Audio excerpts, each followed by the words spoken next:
Muy buenas noches, queridos amigos de Popular Televisión. No les voy a decir feliz año nuevo porque ya hace días que eso debíamos dejar de decirlo. Es verdad que alguno dice que hasta San Antón Pascualsón. Ha pasado San Antón, ha pasado San Fulgencio, nuestro patrón de la diócesis, ha pasado la conversión de San Pablo, pero alguno dice que hasta San Blas, si quieren más.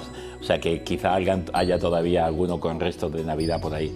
Y el mes de enero, ¿cómo llevan la cuesta de enero? ¿Cómo lo llevan todo? Bueno, sean felices. Tenemos un nuevo programa de Vidas con Luz. En este caso, con un gran amigo, con el hemos compartido muchas historias e incluso tarea parroquial.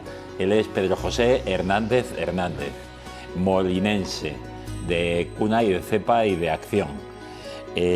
Bueno, tuvimos a Pedro José, tu hijo, el mayor, hace 13, 14 años cuando empezábamos esta temporada, pero había que estar contigo y bienvenido. Yo creo que no se puede entender Molina de Segura, o por lo menos la vida parroquial en Molina de Segura, sin Pedro José. Y esto no es un halago, es una realidad. Ya nos lo vas a ir explicando tú, porque has estado, estás y sigues estando mientras Dios quiera. Vamos a comenzar desde el principio.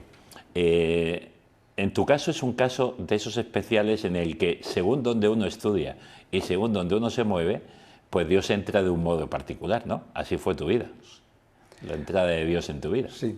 Bueno, primero, yo provengo de una familia sencilla y obrera, pero en el aspecto, en mi infancia, pues lo viví un poco regular, porque era una familia de la BCB, es decir, de bodas, bautizos, comuniones e entierro, porque era un ambiente de 1957, todavía estaban en aquel momento del nacionalcatolicismo y mi familia sufrió mucho en el momento de la guerra. Entonces eran casi anticlericales a la iglesia.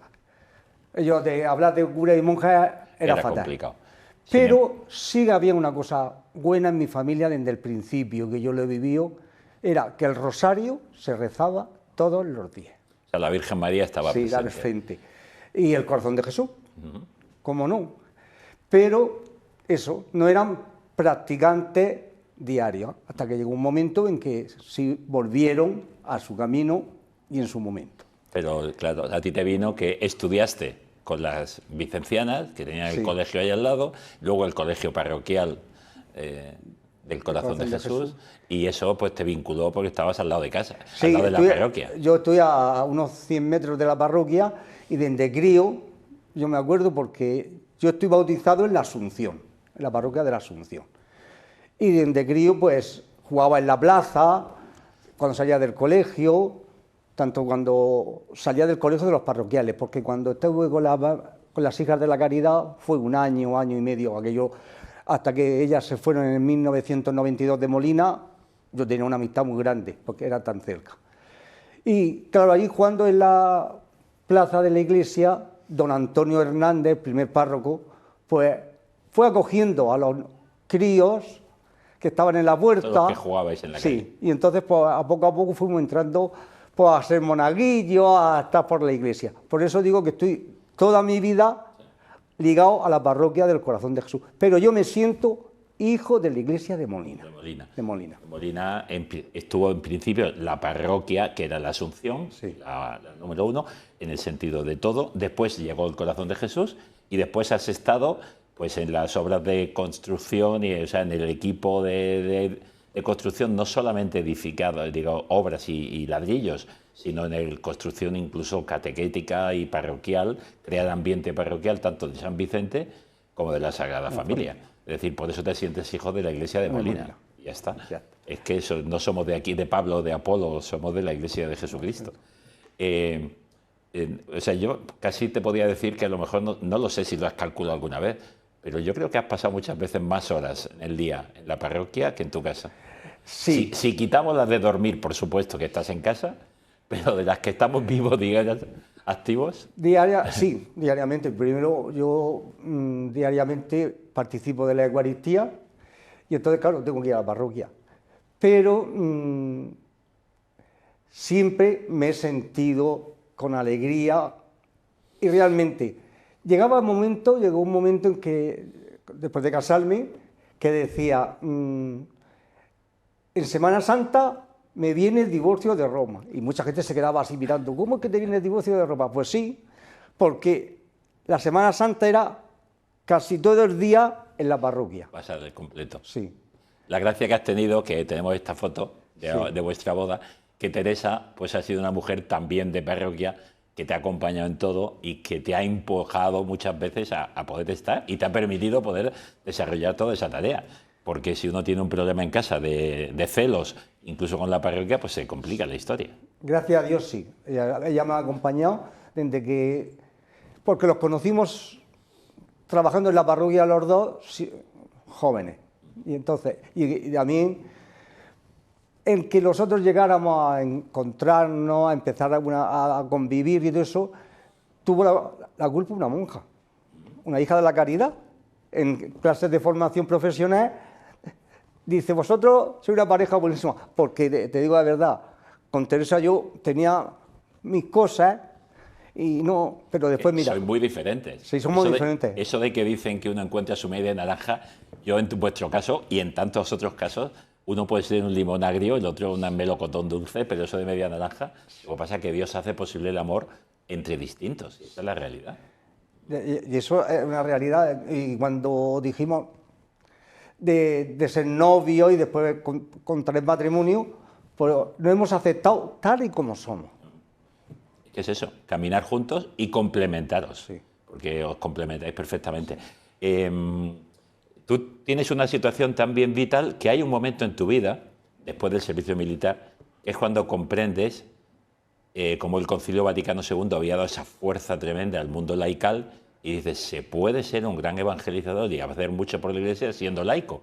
Pero no era tu intención primera, porque tú 3 o 4 veces, ahora nos explicas, sí, quisiste ser sacerdote, sí, e incluso alguien te aconsejó otra historia de la vida. A ver, cuéntanos esto. Vamos a ver, a los 10 años, pues se terminaba la primaria. Y fue un momento en que de Molina había muchos seminaristas. Y muchos jóvenes también, de esa edad, de 10, 12 años. Se decía el Segundo Vaticano, Ribera de Molina, sí. El Llano, Molina, todo. Se iban a los colegios apostólicos, carmelitas, franciscanos, escolapios, los operadores diocesanos que están en Tortosa, se iba mucha gente. Cuando yo, pues claro, yo me acuerdo cuando fui a pedir la partida del bautismo para entrar en el seminario, don José Aparicio dice, ya era hora que fuera uno al seminario, porque claro, todo el mundo se iba a los colegios apostólicos, sí, a los maristas, y entonces se quedó. Y entonces intenté. Hay un caso que yo a veces digo, sería verdad lo que mis padres me transmitieron, porque parece ser, como se pedía informe en aquellos años, que hubo algún problema por la manera de ser mi familia en el pueblo, porque estaba marcada. Estaba un poco marcada esa familia. Eso.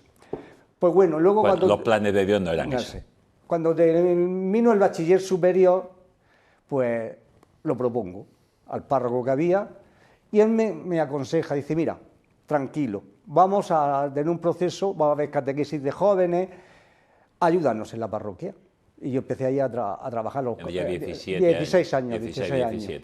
Pues sigue un proceso de formación como joven, sí, y va discerniendo, y entonces, al mismo tiempo ayuda. Estuve en el movimiento Junior de Acción Católica, en aquel momento ayudando, que por cierto, de ese movimiento salieron, gracias a Dios, 2 sacerdotes que están actualmente trabajando. Y me dijo eso, mira, empiezan los grupos y vamos a ver lo que pasa. Pues nada, ahí se queda la cosa.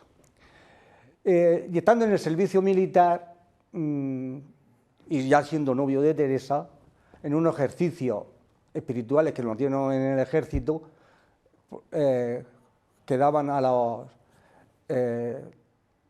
¿cómo era?, a los universitarios, que hacían la milicia. Sí. Entonces, yo como me iba a misa todos los días, el capellán me Te dice... dijeron, apúntate con ellos. Sí, apúntate con ellos y haz un ejercicio en Santo Domingo de Sila. Bueno, y allí pues, le digo al capellán, digo, yo tengo esta intención dentro de mí, esto me mueve, y me dice, no, como sacerdote diocesano no. No te veo. No te veo. Yo te veo más bien para la vida contemplativa, para la vida religiosa de conventos. Digo, pero que tengo este problema, que soy hijo único. ¿Qué hago con mis padres? ¿Qué hago con mis padres? Dice, entonces ya tienes que decidir tú lo que vas a hacer. Entonces, ya vuelvo de la mil y yo me incorporo a la parroquia como catequista y ahí pues sigo. Mi opción fue estar con mis padres, no con mis padres solos, sino Teresa y yo hemos estado 28 años cuidando a su padre, a una tía suya que era soltera y a mis padres. Habéis hecho en casa casi un centro de acogida. Una pequeña residencia. Pequeña residencia. Sí. Y eso lo han visto tus hijos, porque Claro. tenéis 3 hijos a los que habéis educado desde pequeñito en el amor, en el servicio, en el amor a la iglesia, en el amor a la parroquia y en la ayuda al necesitado, especialmente al anciano. Sí. Con lo cual, eso es una cosa... las cosas se enseñan cuando uno las ve mucho más. Los testigos es mucho más que la palabra, ¿no? Y ahí fue cuando yo descubrí que en la vida seglar uno puede servir igual que si fuera sacerdote. A mí lo único que me falta, como digo muchas veces, es que poder confesar y ya está. Que luego en la y consagrar, parroquia... porque en la parroquia Lo has hecho de todo. Y ha habido veces que he tenido que ayudar a algún sacerdote mayor, ponerme al lado de él y ser como un diácono. Ir pasando las páginas, aquí, esto y esto. Incluso, estando en la residencia 2 veces, el capellán, don Luis Martínez Carrillo, le dio un trastorno. Y tuvo la suerte que siempre era después de la consagración. Con lo cual ya podías estar... Y yo ya estaba... seguía, rezaba por el Padre Nuestro y yo daba mi comunión. Y en la parroquia, cuando ha hecho falta por algo muy fuerte, pues hemos hecho alguna para la liturgia. No, Para esa es la posibilidad. Sí. El Concilio Vaticano II, como digo, da esa posibilidad de decir, oye, que los seglares son parte de la Iglesia, no es un acompañante. Hay una broma un poco que se dice que el laico es el que está al laico del cura. Sí. No, el laico tiene una función principalísima porque es el que llega a los ambientes, donde está la gente, con compañeros de trabajo, de estudio, de diversión, de paseo en la calle, donde el sacerdote pues, puede no llegar por el hecho de ser sacerdote o porque tiene otras tareas distintas. De hecho, todos los grupos de movimiento de catequesis de adultos en una parroquia y catequesis infantil no es el párroco quien está al frente. Él coordina todas las tareas, eso lo sabes perfecto. Bueno, tú has tenido también una vinculación, porque poco a poco esa vinculación con la parroquia se acrecienta de 2 modos. Bueno, con la iglesia y con la parroquia, de 2 modos. Por un lado, porque conoces que también existe un Carmelo al que tú conocías ya, el Carmelo descalzo, de clausura, pero existe un Carmelo seglar. Es decir, unos seglares que pueden ir conformando su vida y creciendo en su vida de un modo especial. Y por otro lado, por trabajo, estás como administrativo y ecónomo y tal, de una residencia que llaman las Siervas de Jesús. Con lo cual, carmelitas misioneras seglares y una consagración especial, no son monjas, es un instituto consagrado, y Siervas de Jesús. A ver, explícanos esas 2 cosas.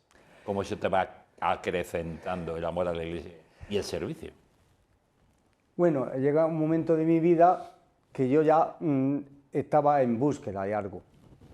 Entonces íbamos 2 veces al mes a las Madres Carmelitas Descalzas de Algeciras, a la oración. Eran unos grupos que se llamaban grupos de oración teresiana, contemplativos. Pero de esas cosas que Dios te pone en tu camino, me pone primero, yo siempre, ya más de 50 años, para mí, una parte de mi vida son las Siervas de Jesús, porque yo las conocí muy joven, muy joven. He estado cerca de 30 años. Bueno, en la residencia, pero yo a ellas las conocía antes. Y entonces, pero llegan las carmelitas misioneras a Molina. Y cuando me dicen que eran contemplativas en la acción o en la misión, aquello me tocó el corazón. Y yo decía, si las contemplativas son las hermanas de clausura. Detrás de una reja. Detrás de una reja. Bueno, pues entonces empecé a conocer un poco esa realidad. Esa realidad que fue fundado Sí. el padre Francisco Palau. Sí, y cuando llega el momento en que oigo decir que la Iglesia es el amor de Dios y los prójimos juntos, aquello a mí me llenó de vida y dije, bueno, por aquí. Y entonces me invitan en 1996 a la presentación, porque en 1996 es cuando oficialmente el Dicasterio de Laicos en Roma aprueba la asociación. Y entonces, pues, Asociación del del Carmelo Misionero Seglar. Seglar. El por qué me ha ido gustando, y una de las cosas que en nuestra identidad es ser signo de comunión en la Iglesia y en el mundo. En la Iglesia y en el mundo. Ser signo de comunión en la Iglesia y en el mundo. Y todo eso, pues, a poco, de formación y todo eso he ido, pues... Claro, es como tú dices, Marta y María juntos. Sí, juntos. Contemplación y acción, Sí. contemplación y misión, siendo de comunión. Luego, ¿qué pasa? Claro, yo tenía, y lo digo, sigo diciendo, que tengo el corazón partido. Por un lado, yo con la Sierva de Jesús es una amistad grande, de muchos años, por eso casi 50 años, y la verdad, ellos, nosotros, en mi familia, han depositado mucho. Y llega el momento en que me dicen, ¿quieres venirte a trabajar con nosotras a la residencia? Digo, bueno, vamos a empezar, y lleva 23 años. Si me preguntas, ¿cómo he podido vivir el carisma paulautiano del Carmelo Misionero Seglar con las Siervas de Jesús? Hay un signo de amor. Es el amor. Amor y servicio. Y el resumen es el Evangelio de Mateo 25. Tuve hambre y me diste de comer. Estuve en la cárcel y fuiste a visitarme. Y todo eso lo he podido convivir. Aunque ella también tiene, las Siervas de Jesús, tiene la familia Seglar, Siervos de Jesús. Sí, pero ya no hay que complicar las cosas, pues ya tienes tu Y yo tuve que tener Seglar. en mi momento de discernirlo y decir, mira, no, yo no puedo ser esposo de dos mujeres. Para entenderlo así claro. Pero sí he vivido el carisma del Carmelo Misionero Seglar en las Siervas de Jesús. Perfecto. Ya está. Y eso, bueno, te ha ido haciendo crecer en el amor a la Iglesia y en el servicio. El servicio. Has estado 23 años trabajando Sí. y ahora eres voluntario en la residencia. Sí, yo soy voluntario. Voluntario en la residencia cada vez que puedas y cada vez que estás. Como decía, estabas en la comisión de obras, tanto de la construcción de la parroquia de San Vicente, una gran parroquia en la zona de expansión, y la primerísima parroquia en un bajo, hay un edificio de la Sagrada Familia, hasta que ya hace algunos años se hizo el templo nuevo, enorme, de la Sagrada Familia. ¿Cómo hacías eso? Porque decías, yo estoy, pues lo has dicho al principio, pero quiero que lo vuelvas a repetir. Yo me siento de la iglesia de Molina de Segura. Es verdad que toda mi vida la he vivido sirviendo de modo particular en Sagrado Corazón, pero no puedo dejar de olvidar a mis hermanos que están creciendo ahora, ¿no? Bueno, yo cuando empiezo, solamente en San Vicente estuve en la Junta de Construcción, solamente. Pero en la Sagrada Familia sí me tiré 5 años dando catequesis. Porque había que empezar a construir Sí, parroquia. parroquia. Pero sí estaba ligado, yo seguía yendo a misa al corazón de Jesús. Pasa que ahí hubo una ruptura humana, un fallo humano, y yo me fui a trabajar porque yo necesitaba seguir anunciando el Evangelio a la Sagrada Familia. Entonces allí estuve 6 años, me creo. Que incluso en la parroquia del Corazón de Jesús ya estábamos casados, tanto Teresa como yo estuvimos trabajando en la pastoral matrimonial, pero yo seguía de catequista en la Sagrada Familia. Y hay una cosa que también aparece hace 30 años ya, y es que de pronto, pues peregrinas a Lourdes. Y lleva más de 30 años peregrinando a Lourdes. Y no solo ha sido como voluntario y hospitalario, sino que ha llevado a tu mujer le has transmitido esta fe a tus hijos. Tu hijo vocal de la Junta actualmente, tu hija fue también vocal de jóvenes, los 3 hijos, aquí tenemos la foto en Lourdes de la familia. Recuerdo estas fotos cuando conseguís juntar a todos, porque problemas de trabajo, de historia, no todos podían ir. Era una familia auténticamente que vivíais. Pero no solo eso, es que has vivido esta realidad también como enfermo. Entonces, cuéntanos cómo aparece Lourdes en tu vida y después ya pasaremos al tiempo de la enfermedad.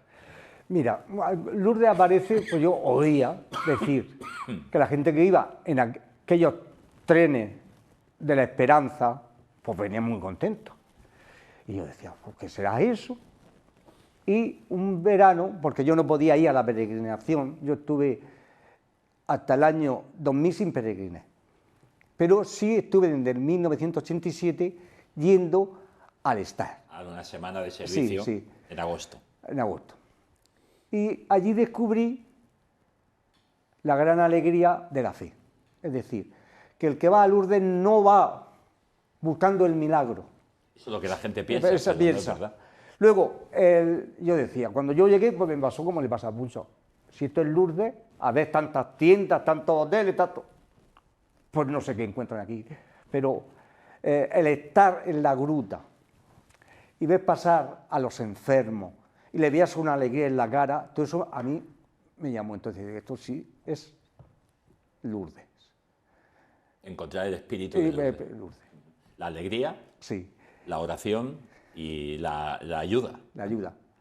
Y entonces, pues ya a partir del año 2000, que es cuando yo ya estaba en la residencia, ya puedo ir a la peregrinación y voy normalmente. Porque antes no podía por mi trabajo, porque justamente en el mes de junio era cuando más trabajo había en la empresa que yo trabajaba. Y desde entonces pues me enganché. Sí, pero es que lo que tú dices, el Lourdes se engancha, porque engancha el amor, engancha el servicio y engancha la alegría. Y como decía el Papa Benedicto, la belleza de la fe y la alegría de la fe. Y entonces me hice la promesa de que cuando hicieran la primera comunión mis hijos, llevármelo. Entonces empezaron, así fue. Teresa le costó mucho. Ella decía, no, pues si da lo mismo ir a la Fuensanta que a la Virgen de la Consolación, que... Bueno, vamos a ver. Y a raíz, pues, del momento de dolor que viene a mi familia, pues ella me acompaña. Te acompaña, porque Dios tiene los momentos para cada uno. Para cada uno. Y casi tus hijos tiraron de ella y ya está. Bueno, estoy viendo esta foto. Esto es cuando compartimos una peregrinación. La peregrinación en el 2017, que se iban a celebrar las bodas de... 2017 a Tierra Santa. A Tierra Santa. Y estabais esto renovando... Esto en Caná. Renovando en Caná y luego renovando también el bautismo en el Jordán. Quiero llegar, pero porque también el Señor dice, oye, que la vida no es que sea un valle de lágrimas, pero hay momentos de sufrimiento. Y Dios aquí a ti te ha tocado fuerte y a vuestra familia. En principio, 10 años con un cáncer. Sí. Aunque antes habías tenido otro problema. Venga, yo estoy desde... Sí, después de venir de la mili, a mí me detectan una enfermedad que es la que tengo, más profunda, y estoy medicado. Y entonces, bien. Y en el 2010, pues me detectan un cáncer de hueso. Ahí había hecho yo unos... Porque en el 2009, noviembre del 2009, muere mi suegro, ya el último abuelo que teníamos en la casa. Y ya, pues decimos, como hemos estado toda la vida, 28 años, sirviendo a los abuelos, pues vamos a hacer otra vida. Pues vamos a viajar, esto, lo otro. Los planes que uno hace. Los planes. Y los planes de Dios son otros. Y Catapum, en marzo del 2010, pues me detectan... Cáncer de huesos. De hueso. Durante 10 años has estado luchando con él. Y en medio de eso tuviste un momento durísimo, sí. En el que... Porque si yo te preguntara si crees en la comunión de los santos y en la oración, tú dices, ¿cómo que voy a creer? Es que yo estoy aquí por eso. Bueno, porque tuviste 8 días en la UCI. Sí. ¿Y qué le dijeron a la familia? Que nada, le dieron 24 horas y además víspera de Nochebuena. 24 horas, 24 que no llega Nochebuena. Pues mira, yo sé que es la oración la que hizo que eso fuera hacia adelante. Tanto toda la enfermedad, todas las enfermedades, porque cuando a mí me detectan la primera enfermedad, yo ya tenía mucha amistad con las siervas de Jesús. Y una de las mañanas que fui a llevar una sierva de Jesús de Molina al convento, pues me habían puesto el primer tratamiento. Y además una noche de esas de fiebre grandísima, grandísima, y claro, la monja se dio cuenta de que a mí me pasaba algo.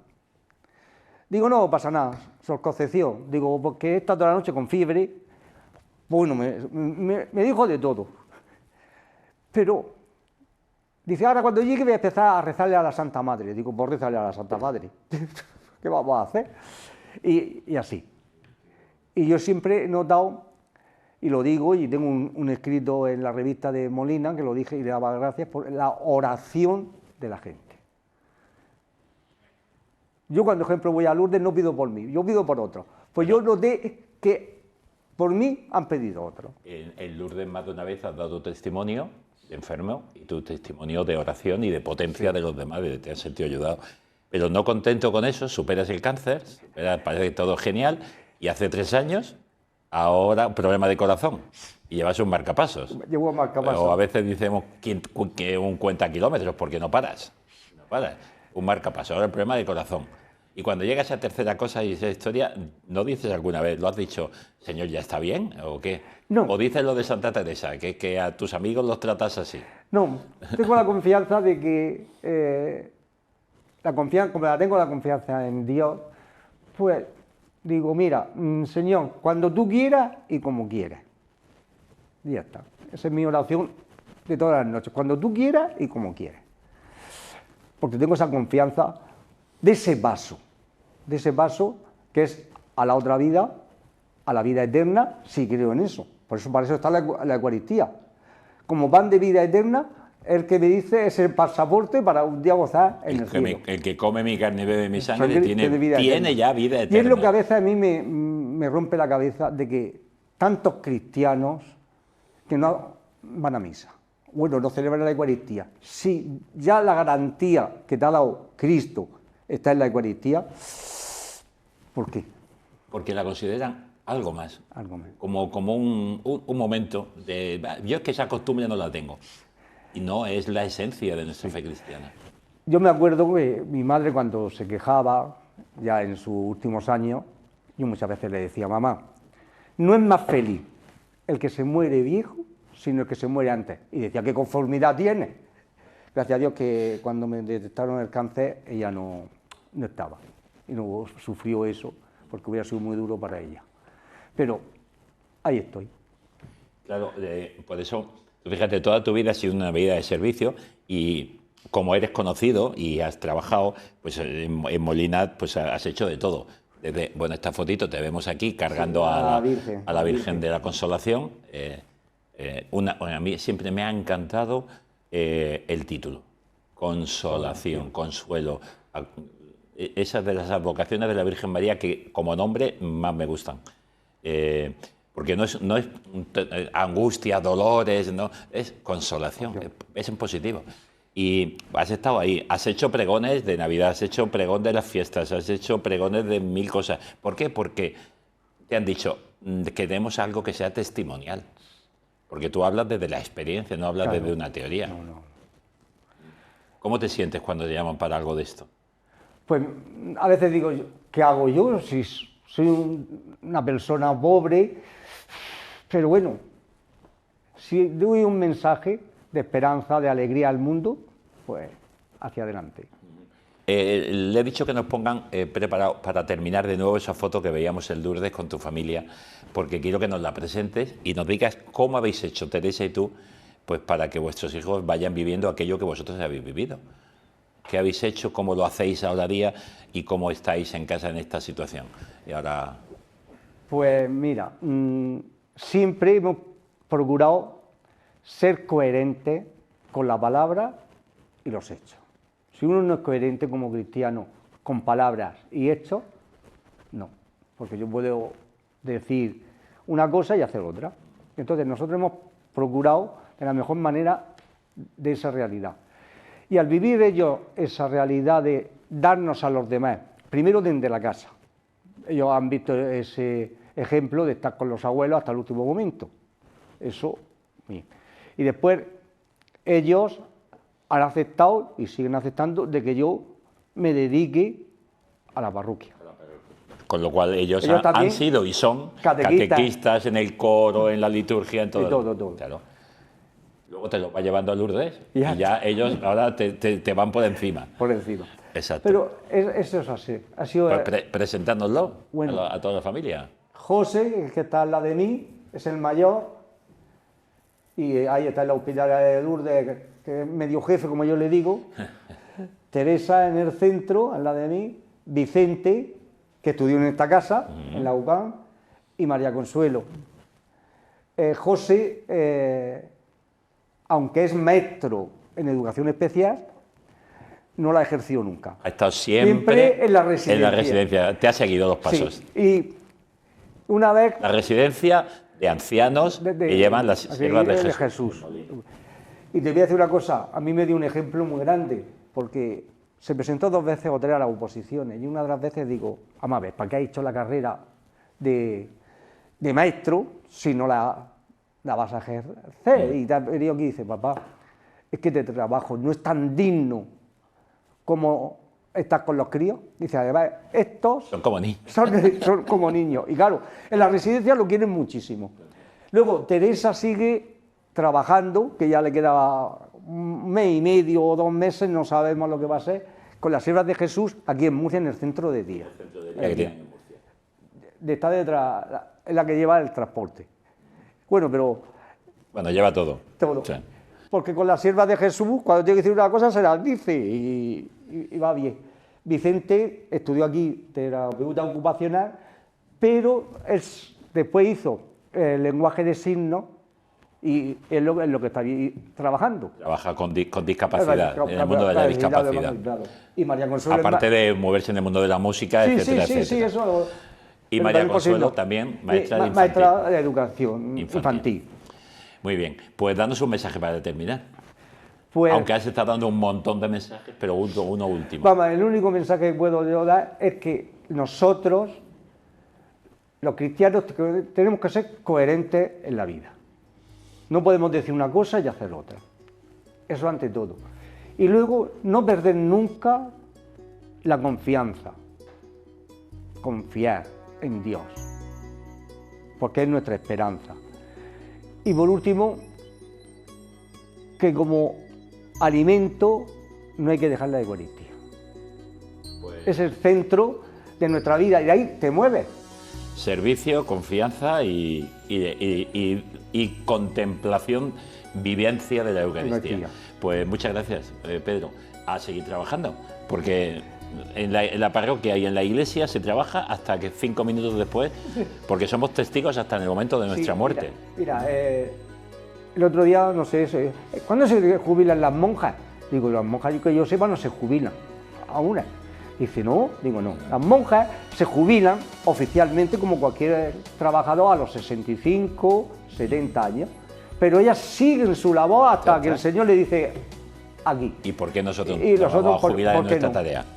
Pues muchísimas gracias, ha sido un placer y ya saben ustedes, cada miércoles estamos con ustedes, luego hay otros días que se repite y si no, nos buscan en YouTube, que están todos los programas, cerca de 400 ya, testimonios uno con otro, todos distintos, pero todos en el fondo es dejarse amar por el Señor para luego nosotros amar al hermano, como decía Pedro, el amor a Dios y el amor al hermano unidos, juntos. Sean felices, nos vemos si Dios quiere el próximo miércoles. Buenas noches.